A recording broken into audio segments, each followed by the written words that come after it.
Hey, what's going on, y'all? Welcome to another episode of Cutting Up with Unkle Mel.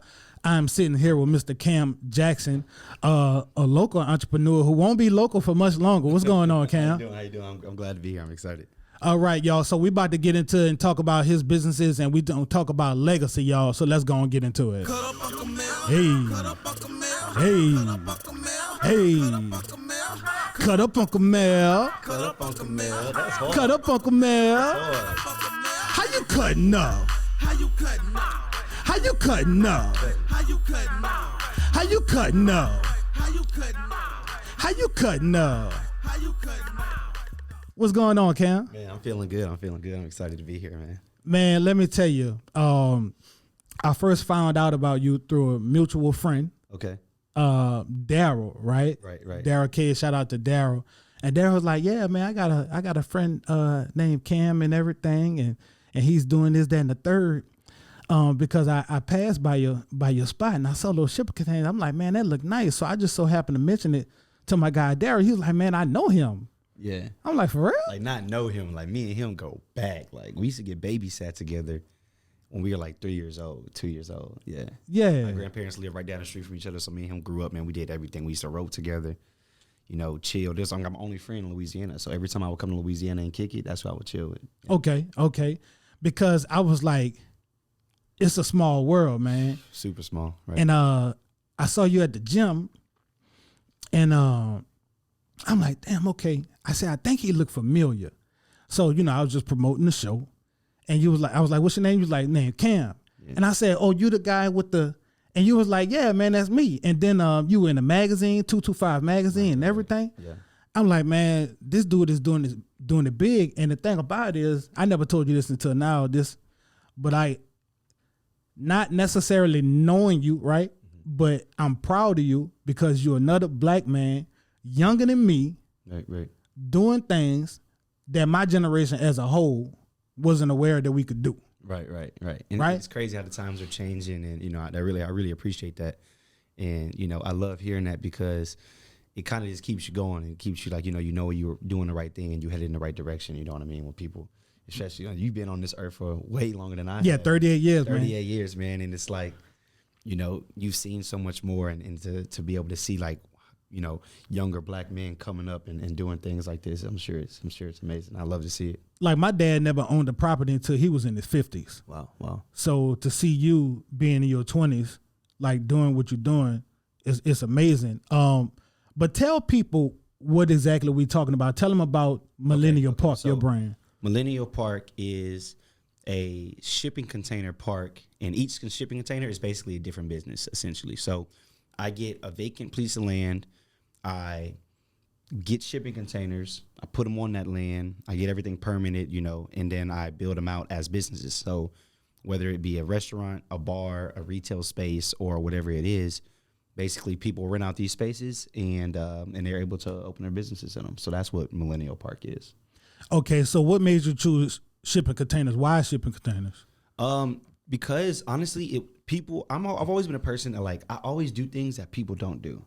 Like, I've always been that person, like, ever since I always gone to the school that nobody really went to. I've always done things that people didn't do, and I always got people to migrate to what I wanted to do. You know what I'm saying? Like, people always used to tell me I was a leader, and I never knew it. So I saw my dad talks to me, and I'm in college at this time, and he gets the idea. He sees a shipping container that's built out in Houston or somewhere, and it's just one single restaurant. It looks cool. It's like a little coffee shop, right? Mm-hmm. And he says, you know, he sends it to me. I'm like, man, that look cool. I go to Jamaica. At this time, I'm still playing college football. I go to Jamaica, and I see the shipping containers. It's crazy how God works. And I see the shipping containers on the way to the waterfalls. I'm headed to the waterfalls to get on the waterfalls, and I see the shipping containers, and I see how they're like, have their businesses in them. They have like, but it's like a third world country. So basically the shipping containers just have a box cut in it, and then they're out there serving food, right? Okay. So I'm seeing that, and I'm like, okay, it's cheap, they're durable, and they look cool. So that's basically why I chose them. You know, when I saw them then, and then I got back to the States, and then I researched it a little bit more, and then I talked to my parents about it, and I had this summer class that I was about to have to pay for because football wasn't paying for it. So I had to pay for this summer class I had to take. Okay. And it was like, I remember a couple classes, it was like 2 classes, it was like $13,000. And I hit my parents up, I was like, okay, I'm about to pay for this class for this is how much it is. Just letting them know so we all on the same page. And then my dad said, that sounds like a shipping container. And once he said that, I was like, I'm done with this school shit. So he said, what you about to pay for class? Yeah. Sounds like you should take that money and do this. Yeah, he said verbatim, that sounds like a shipping container. Once he said that, I was like, that's a bet. So your dad pretty much told you go ahead and get out of college. I mean, that's not what he was saying, but basically is what that's what I got from it. I was like, well, shit. If my dad, because I look at my parents as like, my parents to me are everything. Like, right. They're the highest on the totem pole of like everything. If I need anything, like they just done so many things for me and have been behind me between everything. So it's like, if I ever need anything, like they gonna be the first ones to get broke off huge. They the first ones to get everything because they've done so much for me. So like my dad saying that, to me, that was like the president saying that. So I was like, man, I'm about to make this happen. Your dad kind of, and your parents in general, from what you just said, reminds me of how Daryl speaks about his parents. Oh yeah, Daryl's parents are the same way. Yeah, so now what I want to, and I'm gonna get back to that because we're gonna tie that into something. So I wanted to ask you, how did you attain this land that you have? Okay, so I attained the land by my grandpa. So how you said your dad never got property until he was 50, my grandpa actually stopped working for people when he was 12 years old. He was working in a convenience store, and they told him to do something, and he didn't like it. He took it off and said, I'm done with this. Started cutting hair at 12 years old. Cutting hair. Next thing you know, he buys a barbershop. He was like me? Yeah. My grandpa, you know CJ's barbershop? Yeah. So CJ's barbershop is the oldest barbershop in Baton Rouge, and it was the biggest barbershop in Baton Rouge at the time. Okay. As well. So he opened up CJ's, and it was the most popping barbershop in all of Baton Rouge. So he had everybody there. The rappers, the singers, they used to all come there. Salon, it was a barbershop and a salon. And through that process, he was buying up clubs as well. My grandpa owned like 15 clubs at the same time throughout Baton Rouge. Okay. So he was buying clubs, buying property. He bought his house cash back in like the 60s, 70s, and that was like unheard of, like for a black man to be doing all of this cash. Man. My dad used to tell me they used to play in money, piles of money at the house. Like he had clubs, like the executive club. I can't say I'm familiar. Club. Yeah. So clubs like that, basically like the upper echelon clubs that were around here, my grandpa owned them. And so he had a bunch of land and a bunch of different things, and he was always just in the business world. And so I got that property because the property that I have right now used to be CJ's barbershop. So CJ's, which was the biggest barbershop and everything. So there's a building on the property, and then to the right of it, there was like empty vacant land. And so it's like the whole block he gave me. Okay. So my grandpa blessed me with that whole block because he saw where I was moving, kind of had similar attributes. I'm a hustler. I'm trying to make it done, get it done. So he got me the land. Yeah. Now, what year did they get rid of that barbershop and like kind of like level it out? What year was that? Well, it wasn't. They never actually got rid of it. So the building is still there, but because I used to work at the hospital and I saw a barbershop across the street. Yeah, that but was. Then when I started passing by, I didn't see it no more. Yeah, it was like we painted it all black, like not like it was like vacant. Like okay, yeah, because I used to work at the hospital. I was security guard. Okay, and I'm like, that's right across your property is right across the street. But then I just didn't see. I was looking for the barbershop again. I didn't see it no more. Yeah, we like blanked it out. After a long time, it kind of ran down and things like that. So he wasn't really keeping up with it. He was just getting older, and so yeah, we were able to like cancel all that out, and so that's the barbershop. That the land that I have is that land. And so did your grandpa teach you more about ownership, or would you say your dad did? I would say my parents taught me more about ownership, but I saw my grandpa doing it. So I saw my parents doing it too, because my parents do real estate, but my parents taught me about it, and I was able to like, when you learn something in class and you're able to put two and two together. So it's like, okay, you're telling me this, and I'm seeing how my grandpa did this, and I see how he was a boss, and I'm like seeing what he had to do. So it was kind of like what and what. So my parents really taught me about it. That's my mom got into real estate. My dad got into real estate, and that's kind of how we really got everything going with getting land and knowing that we needed to get assets.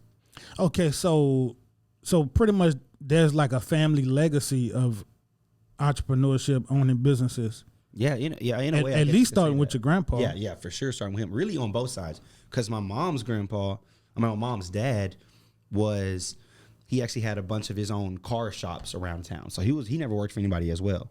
So he was an entrepreneur. He worked on cars, painted cars, fixed cars, did everything. He had his own shops.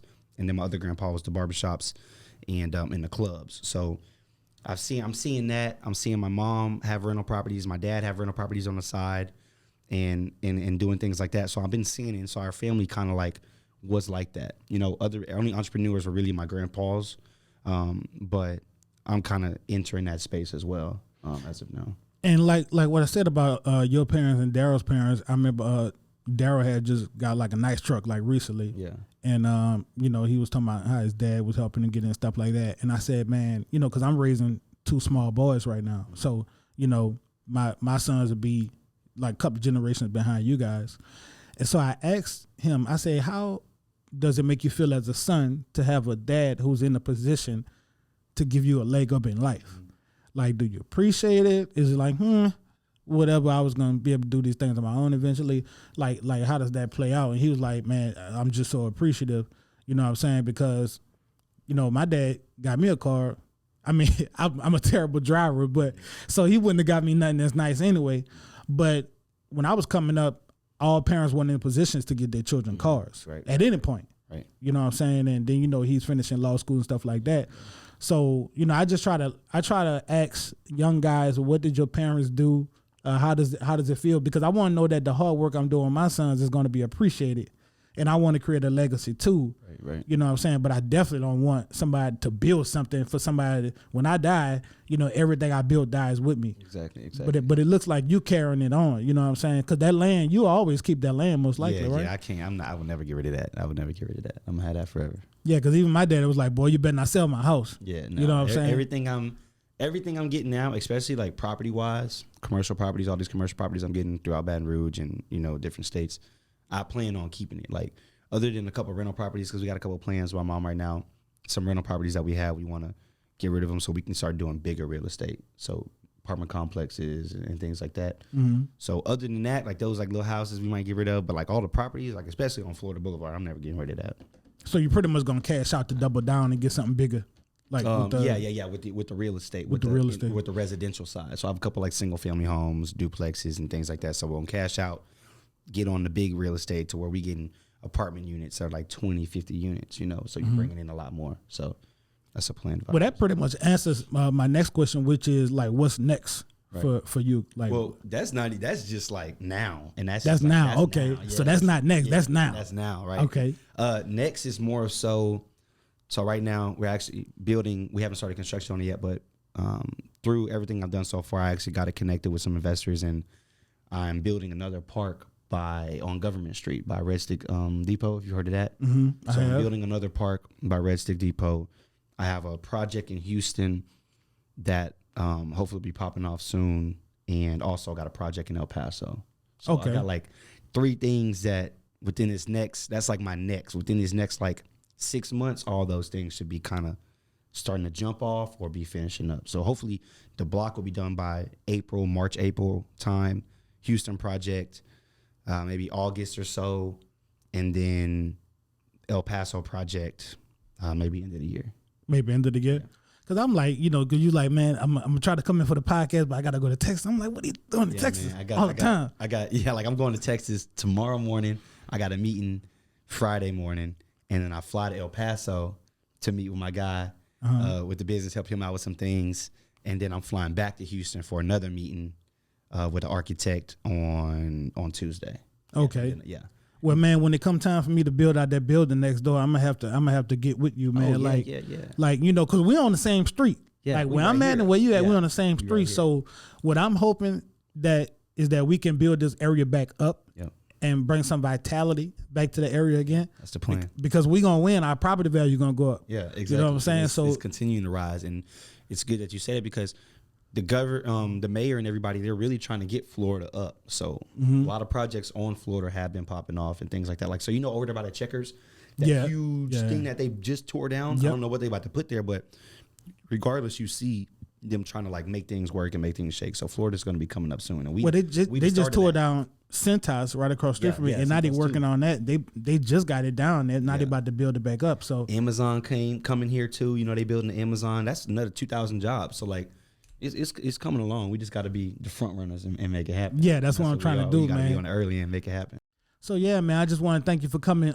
Please let the people know how you can be reached. You can reach me at Cam Jackson CEO on all platforms: Twitter, Instagram, and TikTok.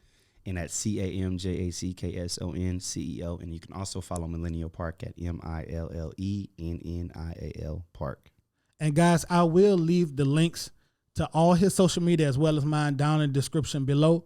Please don't forget to like, share, subscribe, hit the notification bell. Check out some of our earlier videos, and I got a lot of great content coming to you guys in the near future. All I want to know is, how long you been cutting? Hey. Wow, look everywhere. Unkle Mel. I tune in to Unkle Mel. I tune in to Unkle Mel. Look everywhere. Look everywhere. Look everywhere.